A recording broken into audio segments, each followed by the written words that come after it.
craneales.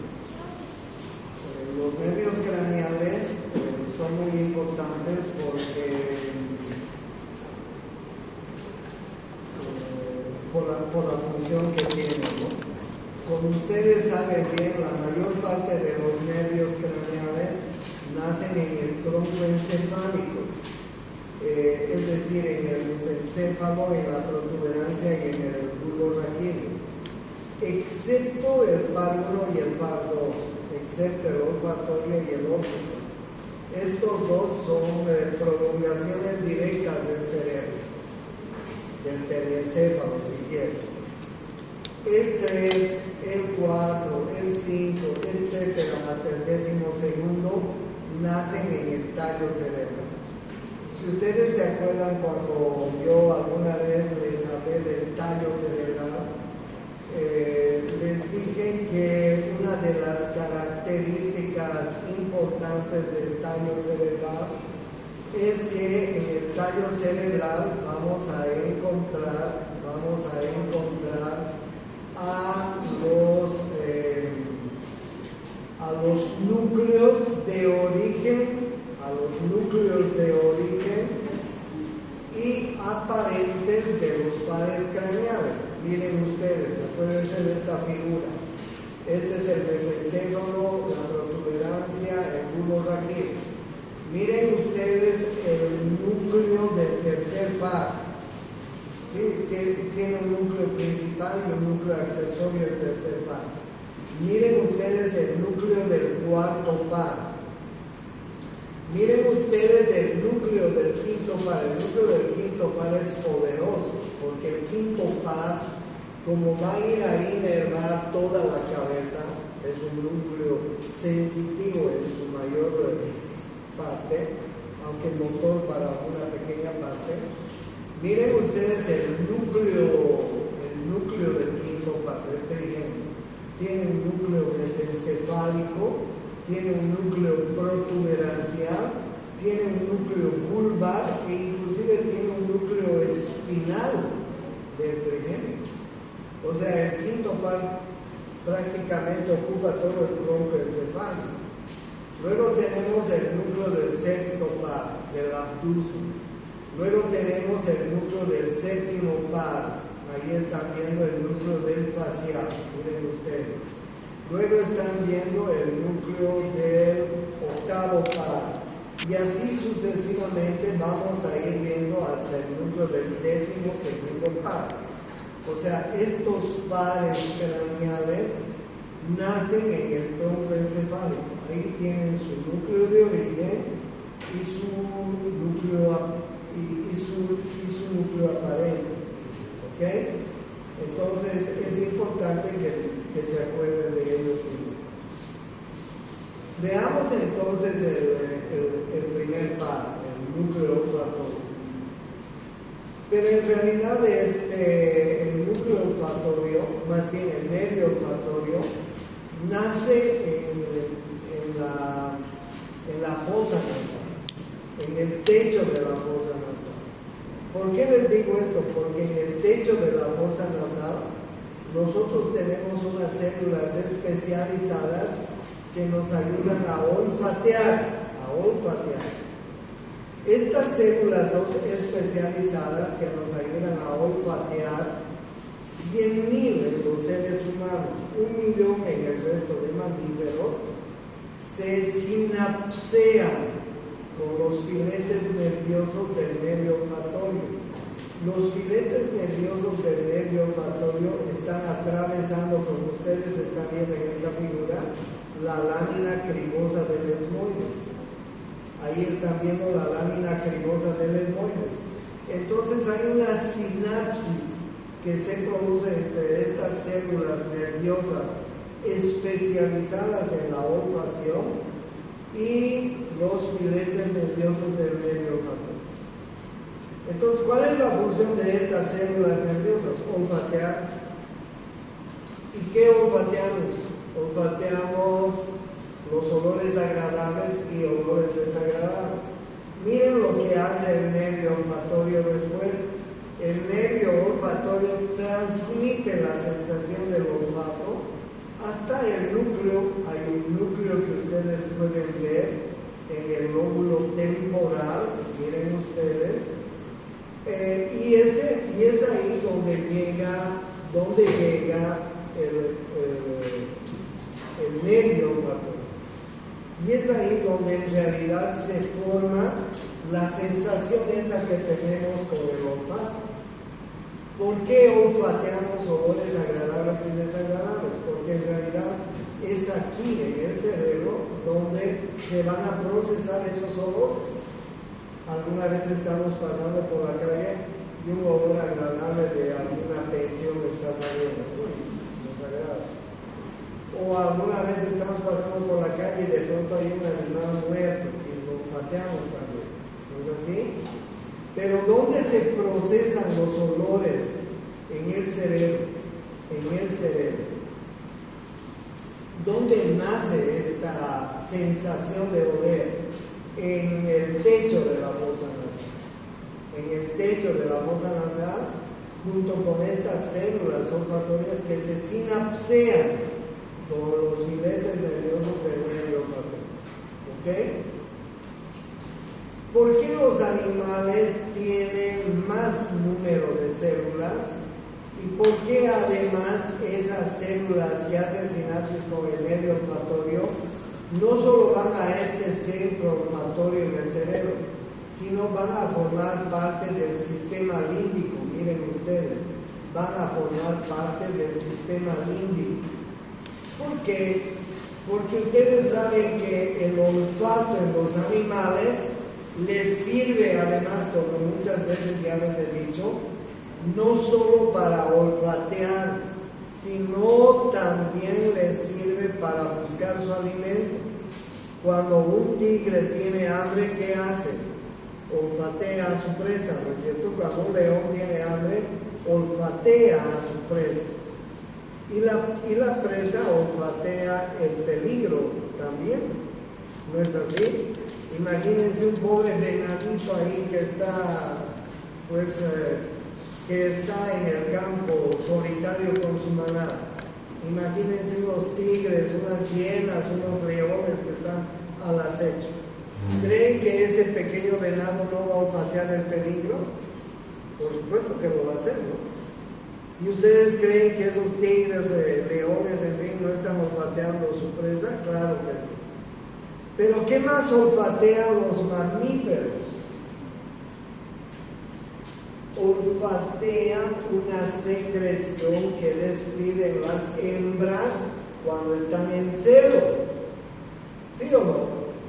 Ustedes han visto en los barrios, en las casas, cuando una perrita entra en celo, una gatita entra en celo, las feromonas que despiden inmediatamente hacen que los machos acechen a esa hembra, ¿no?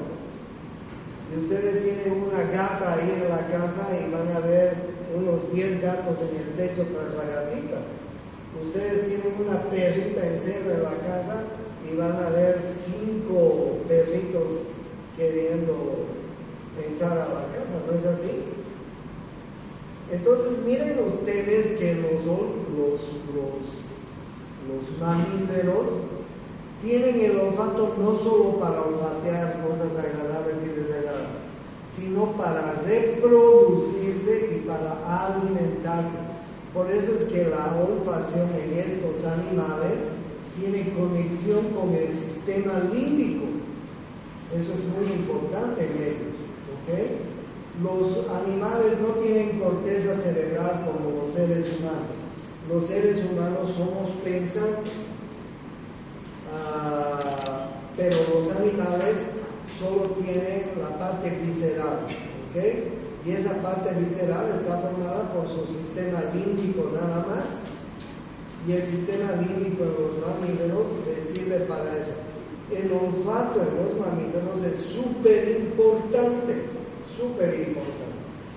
¿ok? Ese es el primer par craneal. Como ustedes ven, no tiene ninguna relación con el tronco encefálico.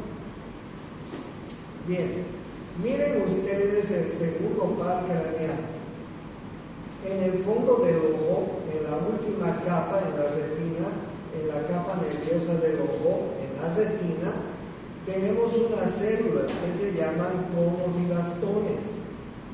Los conos y bastones son células especializadas en la visión. Gracias a los conos y bastones, los seres humanos podemos ver en blanco, en negro, en multicolor, en ancho, en alto y en profundidad, o sea, en las 3 dimensiones.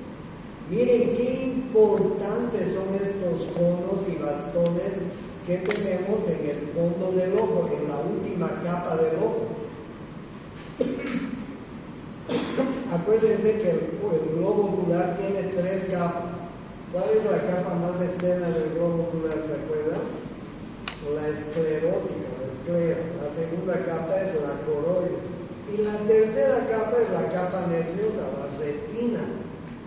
Y en la retina están los conos y bastones. ¿Ok?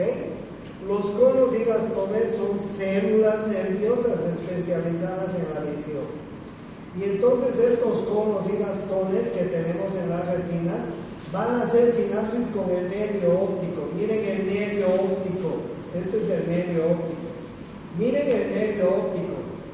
Se sale de la retina. Miren lo que hace el nervio óptico un poquito delante del quiasma óptico, un poquito delante de la silla turca. Perdón, un poquito delante de la silla turca. Se entrecruza y forma el quiasma óptico. ¿Qué es el quiasma óptico? El entrecruzamiento de los nervios ópticos. Miren ustedes cómo en el quiasma óptico se están entrecruzando los nervios ópticos delante de la silla turca. Estos nervios ópticos siguen sinapseándose con los tractos ópticos. Miren los tractos ópticos. Siguen transmitiendo la sensación de la visión. Estos tractos ópticos se van a sinapsear con los cuerpos geniculados. Miren ustedes, cuerpos geniculados y sus brazos, que tienen relación con la vía óptica. ¿Ok? Los cuerpos geniculados, si ustedes se acuerdan, se llaman colículos superiores también. Aquí está el colículo superior y su brazo, el colículo inferior y su brazo. El colículo superior y su brazo está en relación con la vía óptica. El colículo inferior y su brazo está en relación con la vía auditiva. El colículo superior se llama también cuerpo geniculado. Entonces miren ustedes cómo el tracto óptico hace sinapsis con el cuerpo geniculado. ¿Ok? Este cuerpo geniculado sigue transmitiendo la sensación de la visión a través de las radiaciones ópticas. ¿Y dónde termina la vía visual? Termina en el lóbulo occipital. Miren dónde termina la vía óptica, en el lóbulo occipital. En el lóbulo occipital. Área 17 de Brodmann, así se llama. Ahí tenemos el centro de la visión. Les cuento que en la retina nosotros miramos tal cual nos miramos, pero volcados. Si la visión terminara aquí, nos veríamos como nos estamos viendo, pero volcados. ¿Dónde nos vemos como nos vemos? Acá en el área 17 de Brodmann. Acá. Pero fíjense ustedes, para llegar al área 17 de Brodmann, la vía óptica ha tenido que prolongarse desde los nervios ópticos. ¿Ok? Miren, entonces, ¿en qué consiste la vía óptica? Consiste primero en las células nerviosas que tenemos en la retina. ¿Qué es la retina? La retina es una expansión del nervio óptico. Se expande así, se abre el nervio óptico en el fondo del ojo. Y ahí en el fondo del ojo tenemos a estas células, ¿ok? Que son los conos y los bastones. blanco, negro, multicolor, alto, ancho, profundidad. Así vemos gracias a él. Pero en el fondo de la retina, las imágenes las estamos viendo volcadas. Para verlas como vemos actualmente, normal, la vía óptica tiene que continuarse con los nervios ópticos, el quiasma óptico, los tractos ópticos. Los tractos ópticos hacen sinapsis con los cuerpos geniculados. ¿Sí? Los cuerpos geniculados, no se olviden que se llaman también colículos superiores. ¿Ok? Colículos superiores. Los cuerpos geniculados o colículos superiores siguen su trayecto a través de las radiaciones ópticas. Estas radiaciones ópticas terminan en el lóbulo occipital, en el área 17 de Brodmann. Ahí están viendo ustedes. O sea, ¿se imaginan ustedes si tuviéramos... Normalmente, ¿qué pasa en los diabéticos? ¿Qué pasa en los diabéticos? Les voy a explicar. Los diabéticos tienen hemorragias en el fondo del ojo, aquí, en el fondo del ojo. Los hipertensos también tienen hemorragias en el fondo del ojo.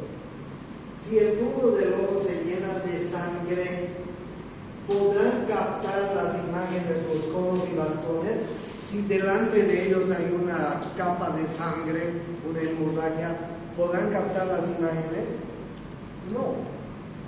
Por eso es que los hipertensos y los diabéticos, cuando se complican, quedan ciegos. ¿Entienden? ¿Por qué? Porque hay una capa de sangre acá. Entonces, bien, los conos y los bastones son importantes. Pero miren ustedes los nervios ópticos. Imagínense una hemorragia cerebral en el quiasma óptico.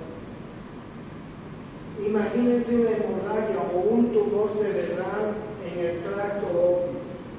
Imagínense una lesión en el cuerpo genicular. Imagínense una lesión en las radiaciones ópticas. O imagínense finalmente un tumor en el lóbulo occipital.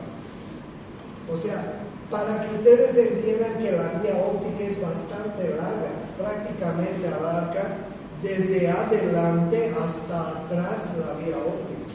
Es muy larga. En todo ese trayecto podría haber alguna lesión de la vía óptica, muchas lesiones. Es como cuando les hablé de la vía olfativa.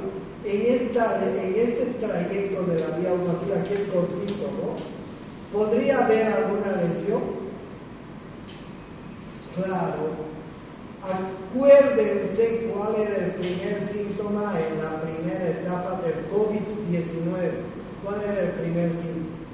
La pérdida de la olfacción y la pérdida del gusto. ¿Por qué perdíamos la olfacción con el COVID? Porque el desgraciadito se entraba aquí a esta zona e inflamaba toda esta vía olfatoria. Por eso es que perdíamos el olfato. ¿Entienden? Ahora bien, puede haber tumores, puede haber sangrados, puede haber muchas enfermedades que afecten a la olfacción, parcial o totalmente. Hay pacientes que quedan con una olfacción parcial, eso se llama hiposmia. Y hay pacientes que quedan sin el sentido del olfato, eso se llama anosmia. ¿Ok? Y lo mismo puede pasar con la vía óptica. Hay pacientes que pueden perder en parte o totalmente la visión si en el trayecto de la vía óptica hubiera alguna patología cerebral. Porque como ustedes están viendo, el trayecto de la vía óptica es bastante largo.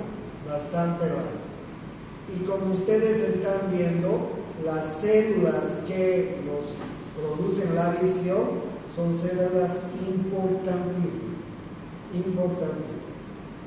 ¿Ya? Nervio. Miren ustedes, aquí vamos a ver el origen del aquí estamos viendo el tercer par, ¿ok? Miren ustedes, núcleo oculomotor, ¿ok? Fíjense, núcleo oculomotor, ahí está el tercer par. El núcleo principal del núcleo oculomotor y el núcleo accesorio del tercer par. Este es el núcleo principal y este es el núcleo accesorio del tercer par. El tercer par, que se llama oculomotor. Miren ustedes, nace en el mesencéfalo, núcleo principal y núcleo accesorio. Salen por la parte anterior del mesencéfalo, se dirigen hacia la órbita, atraviesan la órbita, ¿sí? Ahí están viendo cómo atraviesan. El tercer par va a ir a inervar la mayor parte de los músculos que están alrededor del ojo. Va a inervar el elevador del párpado superior, va a inervar el músculo recto superior, va a inervar el músculo recto medial, va a inervar el músculo recto inferior, va a inervar el músculo oblicuo inferior. El tercer par craneal. Muy importante, porque este es un núcleo, este es un medio motor que va a ir a inervar la mayor parte de los músculos que están alrededor del ojo. ¿Ok? Y el núcleo accesorio del tercer par, va a hacer sinapsis con este ganglio que ustedes están viendo. Se llama ganglio ciliar. Y sus fibras postganglionares van a ir a inervar el cuerpo ciliar, el músculo ciliar, el iris. El cuerpo ciliar, el músculo ciliar y el iris es el encargado de abrir y de cerrar la pupila. El núcleo accesorio del tercer par, que hace sinapsis con el cuerpo ciliar, con este núcleo, sus fibras postganglionares se van a dirigir al cuerpo ciliar, al músculo ciliar y al iris, para que el iris controle la apertura y el cierre de la pupila. ¿Qué se llama cuando la pupila se abre? Midriasis. ¿Qué se llama cuando la pupila se cierra? Miosis. ¿Sí? Si nosotros entramos a un lugar muy oscuro, ¿nuestra pupila se abre o se cierra? Se abre, ¿no es cierto? Si nosotros salimos de esta hora al sol, nuestra pupila se cierra, ¿no es así? Salgamos ahí afuera, el sol está fuerte, nuestra pupila se va a cerrar. En la noche, si nos levantamos de la cama oscura, si queremos ir a la cocina a traer algo, nuestra pupila se abre, ¿no? No queremos prender la luz, no queremos molestar a los que viven a nuestro lado y nos vamos de oscuritas a veces. La pupila se abre. ¿Quién controla el reflejo fotomotor y consensual? El tercer par. ¿Ok? Tercer par. El núcleo motor y el núcleo accesorio del tercer par. Fíjense cómo el tercer par entra a la órbita y va a ir a inervar la mayor parte de los músculos del ojo. El cuarto par, miren, este es el núcleo del cuarto par. El núcleo del cuarto par. ¿Dónde está? Aquí está. Este es el troclear. Núcleo del cuarto par, el troclear. Miren, es el único nervio que sale por la parte posterior. Este núcleo va a entrar en la órbita por la hendidura esfenoidal, acuérdense, o fisura orbitaria superior. Y este cuarto par va a ir a inervar el músculo oblicuo superior del ojo. Este músculo.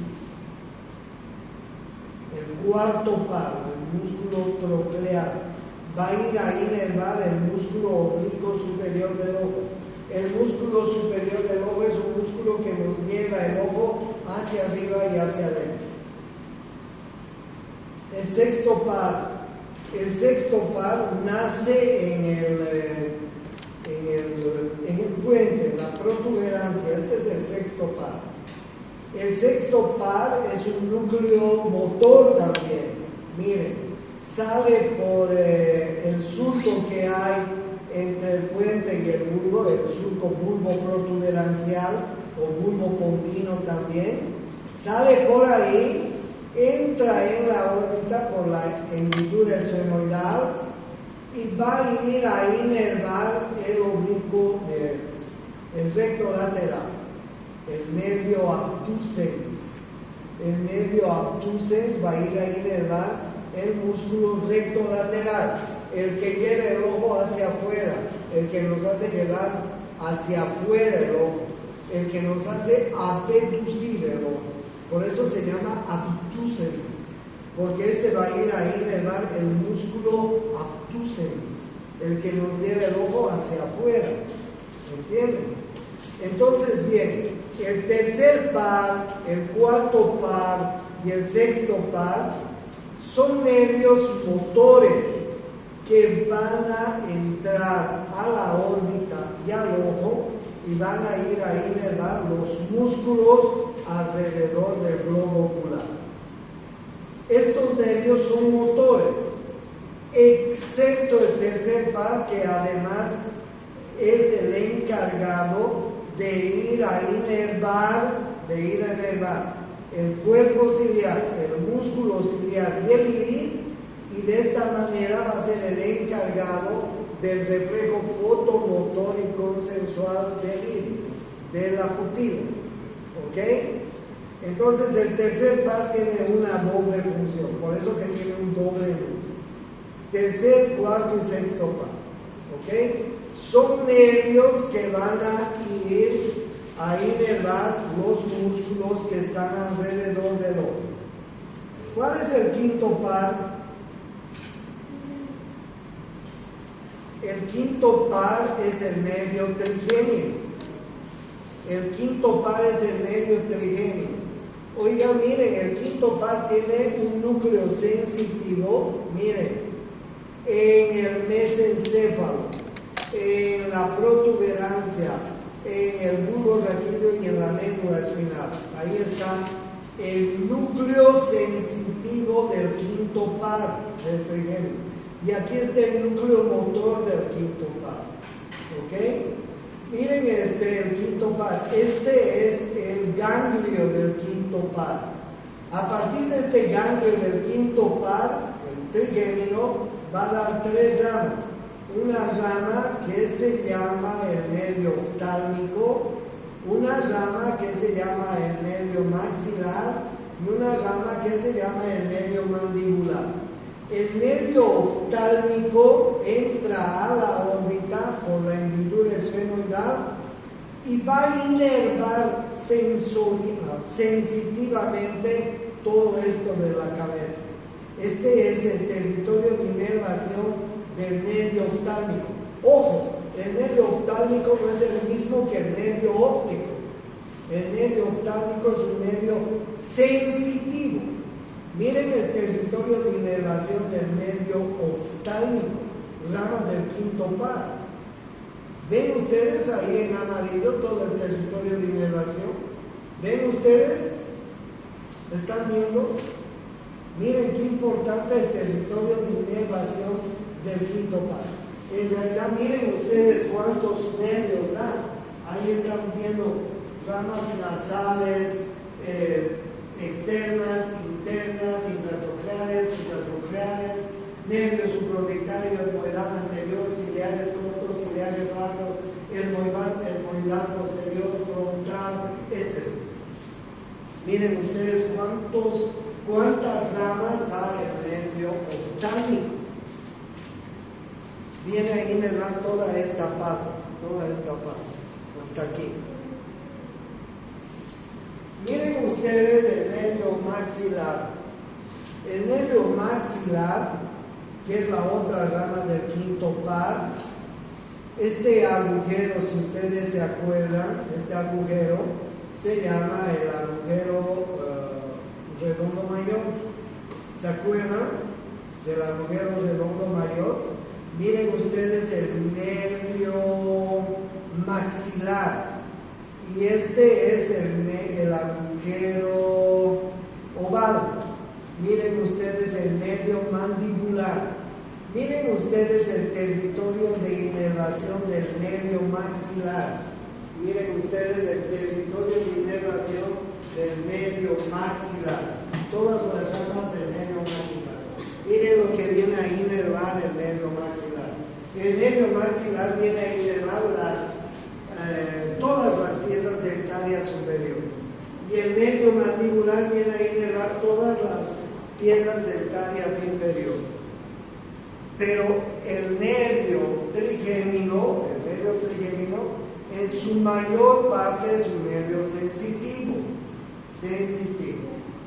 Pero también hay un núcleo motor. Miren ustedes el núcleo motor del trigémino. El núcleo motor del trigémino viene a inervar los músculos masticadores. ¿Cuáles son los músculos masticadores? El temporal, el macetero y los dos pterigoideos, lateral y medial. Esos músculos están recibiendo inervación del núcleo motor del trigémino, pero la mayor parte del trigémino es sensitivo. Miren ustedes, sensitivo. Algunas veces se produce después como un tumor acá en el ganglio del trigémino. El tumor se llama el neurinoma del trigémino. Los libros destacan el neurinoma del trigémino. Dice que si alguna persona tiene un neurinoma del trigémino, el dolor es tan intenso en la cabeza que esa persona va a terminar matándose, suicidándose. Porque no hay ningún remedio en la naturaleza que conozcamos los médicos para que calme ese dolor. A no ser que a tu paciente le des morfina, le des algo para que duele. Después lo va a matar el dolor. Miren qué importante el trigémino. Miren qué importante el trigémino. El núcleo sensitivo del trigémino abarca mesencéfalo, protuberancia, bulbo y parte de la médula. El núcleo motor del trigémino. El ganglio del trigémino se divide en tres ramas: un nervio oftálmico, un nervio maxilar y un nervio mandibular. Miren ustedes el territorio de inervación del trigémino. Miren, ahí les muestro el territorio de inervación del trigémino. Se los he achicado para que ustedes vean ese territorio de inervación. Prácticamente es toda la cabeza, ¿no? Tremendo ese territorio, ¿no? Imagínense un tumor aquí en el ganglio del trigémino. Va a estar pues produciendo dolor todo el tiempo. Trigémino. ¿Cuál es el séptimo par? Porque ya hemos visto el sexto par. ¿Cuál es el séptimo par?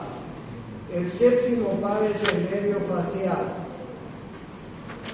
El nervio facial tiene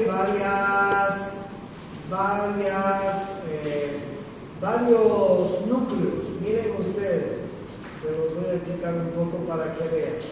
Ahí están viendo los núcleos del nervio facial.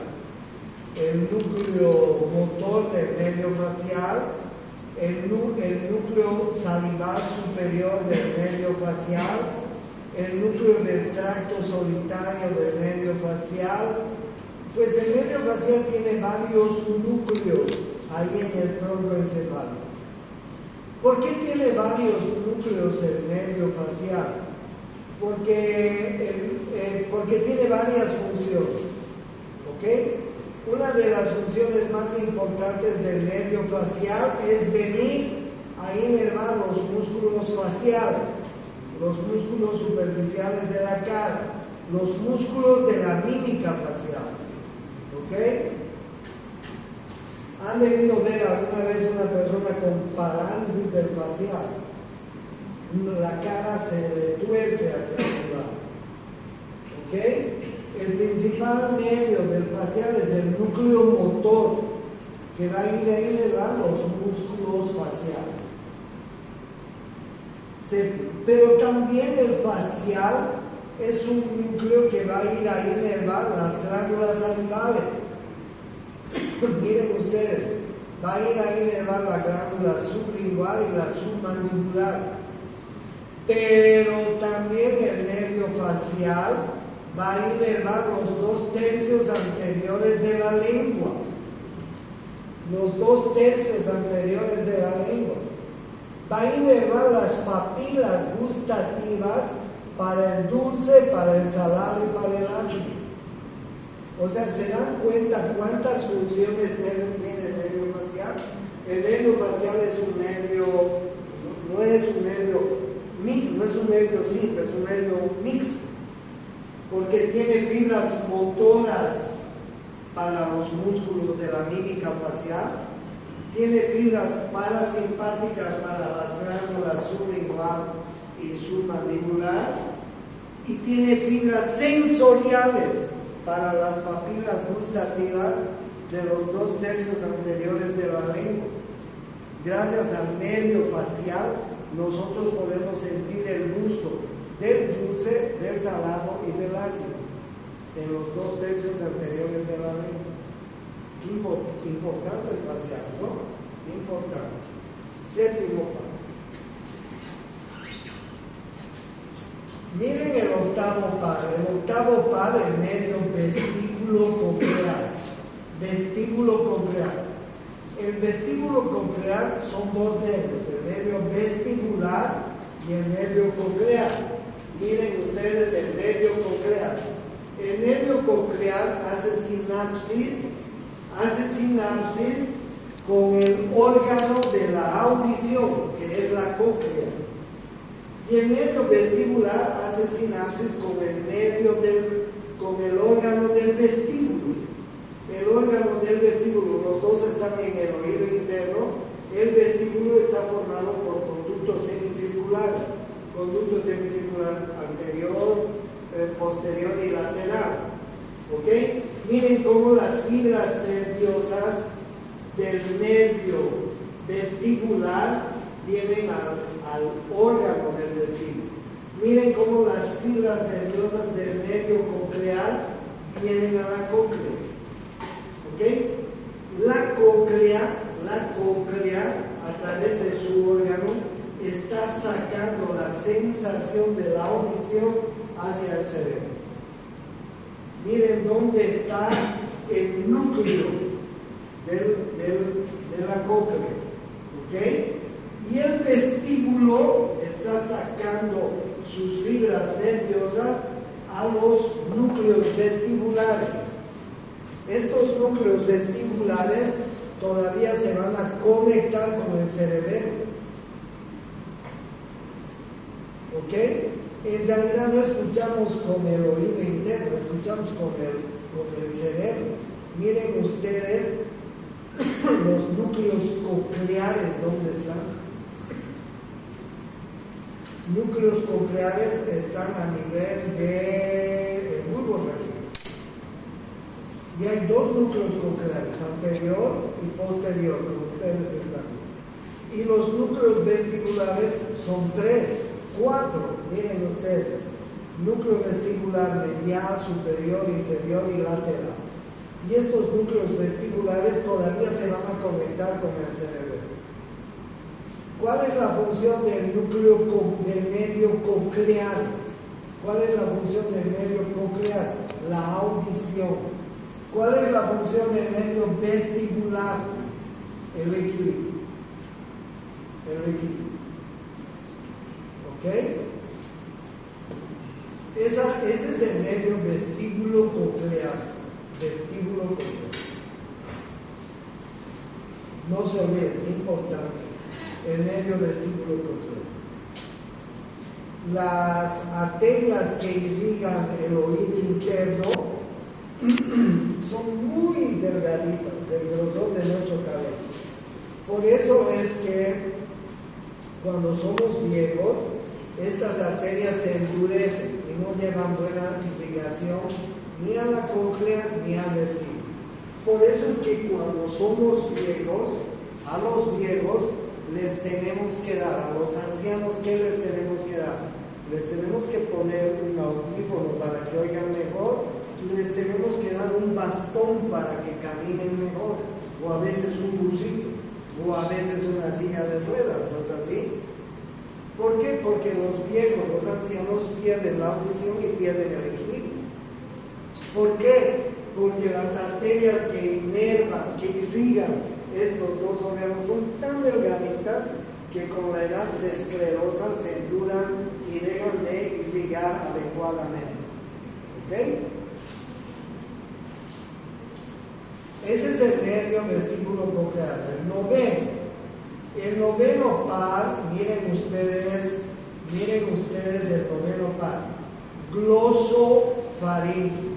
El glosofaringio viene a la faringe, miren ustedes cómo inerva la faringe, o nasofaringe, orofaringe, laringofaringe, y viene al tercio posterior de la lengua. En el tercio posterior de la lengua vamos a encontrar papilas gustativas para el amar. El glosofaringio viene a inervar el tercio posterior de la lengua y va a inervar las papilas gustativas para el amar.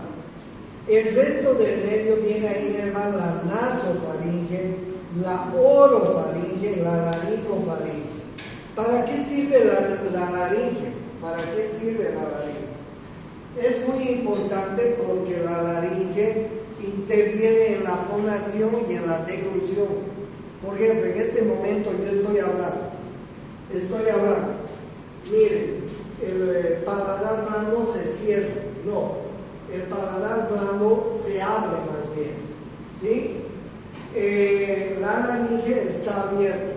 Por eso es que mis cuerdas vocales que están en la laringe, me permiten producir estos sonidos que yo estoy emitiendo junto con la expiración. O sea, en la fonación, todo esto está abierto para que yo pueda hablar y expresarme con ustedes. ¿Qué pasa en la deglución? Cuando estamos deglutiendo, el paladar blando se cierra, la laringe se cierra, porque el alimento tiene que ir de la cavidad bucal hacia el esófago. ¿El alimento puede venir a la nasofaringe? No, no es cierto.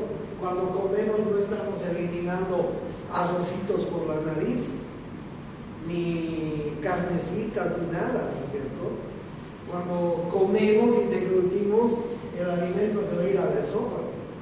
¿El alimento puede venir a la vía respiratoria? Jamás. Nos atoramos hasta como una molécula de la saliva a veces, ¿no? O sea, miren ustedes cómo este nervio, este par craneal, viene a inervar la faringe y el tercio posterior de la lengua. Es un nervio mixto. Interviene en la fonación, en la deglución y además es un nervio gustativo. ¿Ok? En el tercio posterior de la lengua. Pero además, miren ustedes, este nervio tiene fibras nerviosas hasta en el seno carotídeo. Hay un pequeño ganglio ahí en la bifurcación de la carótida. Ese pequeño seno carotídeo detecta variaciones de la presión arterial y de la circulación sanguínea. Si por ejemplo una persona está perdiendo sangre por algún lado, imagínense una herida, imagínense un aborto, o está perdiendo líquidos, electrolitos por diarrea, vómitos, etc., esto inmediatamente va a conectar a los núcleos que tenemos en el bulbo raquídeo y le va a decir: te cuento que este cuerpo está con alguna pérdida de líquidos y electrolitos y tenemos que activar los elementos de defensa para que este cuerpo deje de perder tanto líquido y electrolito, tanta sangre. ¿Okay? Es muy importante el seno carotídeo. Y el glosofaringio tiene raíces nerviosas que llegan al seno carotídeo, al cuerpo carotídeo, que son ganglios que detectan variaciones en la circulación de sangre y en la presión sanguínea.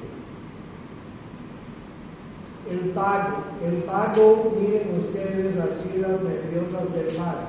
El vago es un nervio que va a llevar, en realidad no es como ustedes, que no estudia el vago, no es así.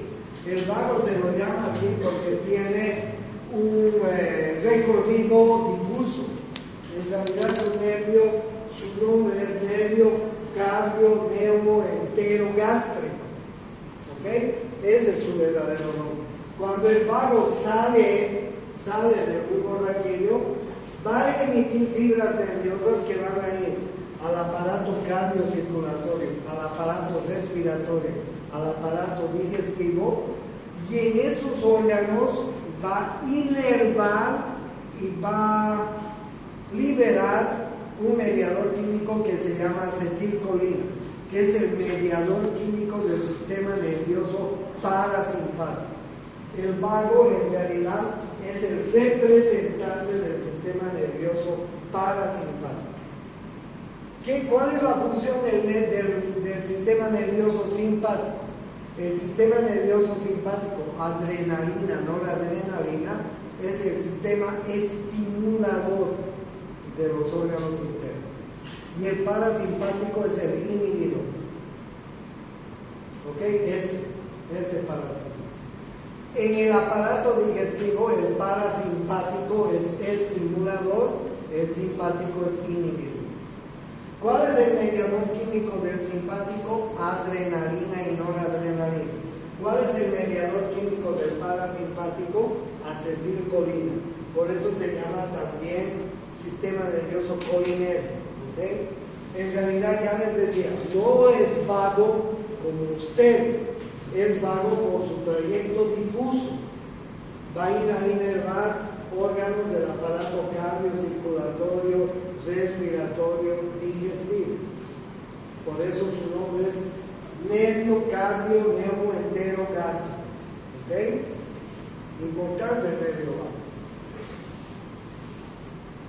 El 11º par craneal es un nervio motor. Miren ustedes dónde está su núcleo.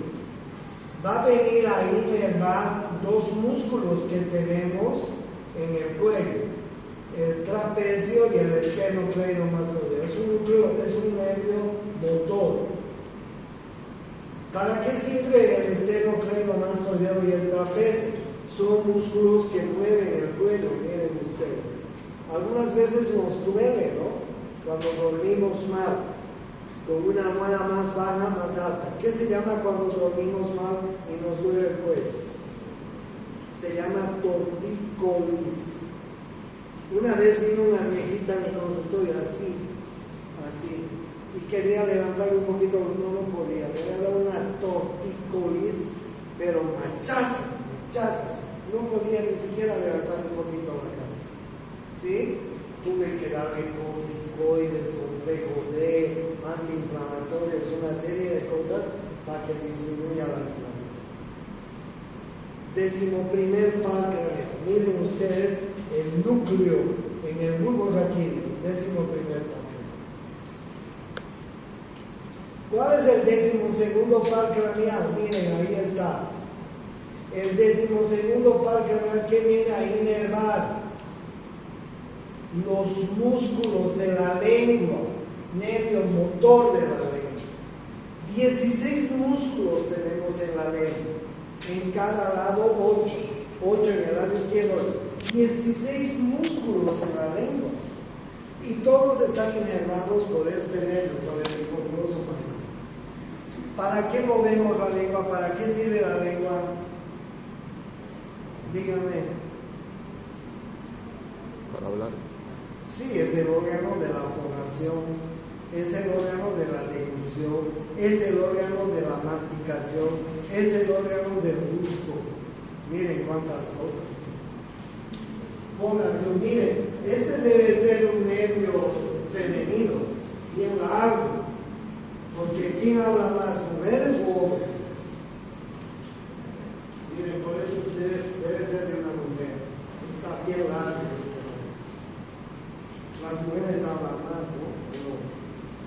tomas amadoras. Junten a ver a unas 5 mujeres en un tecito. Puta, nos van a hacer tanto a los hombres. Bueno, esos son los nervios de los pares craneales. ¿Ok? Esos son los 12 pares craneales. No voy a pasar ya clases porque estoy viajando a Colombia esta noche.